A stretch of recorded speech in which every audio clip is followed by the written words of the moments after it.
Sementara itu, bersama petani di Desa Tanjung Jati, pemerintah Muara Enim melakukan panen raya padi dari lahan seluas 1 hektar yang hasilnya sebanyak 10 ton padi.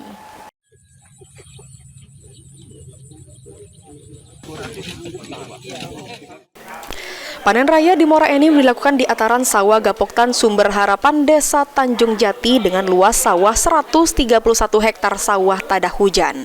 Panen raya sesuai dengan program pemerintah pusat untuk menggalakkan lumbung pangan untuk ketersediaan beras lokal. Bupati Muara Enim Edison menjelaskan hasil dari panen raya dari 131 hektar sawah Desa Tanjung Jati cukup melimpah. Dengan dukungan pemerintah pusat memberikan harga gabah Rp6.500 per kilogram dapat memberikan kesejahteraan bagi para petani.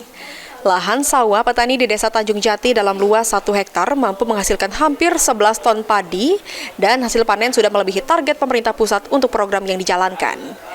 Sistem yang sudah diperbaiki secara nasional, ketersediaan pupuk, kemudian ada kepastian harga yang diserap oleh Bulog, dan harga per kilonya 6.500.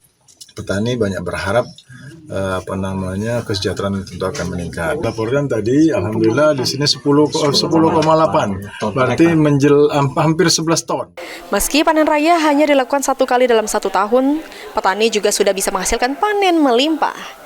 Pemerintah Kabupaten Muara Enim akan mencarikan program yang akan membantu para petani di Muara Enim untuk lebih sejahtera lagi. Mardiansyah, PAL TV.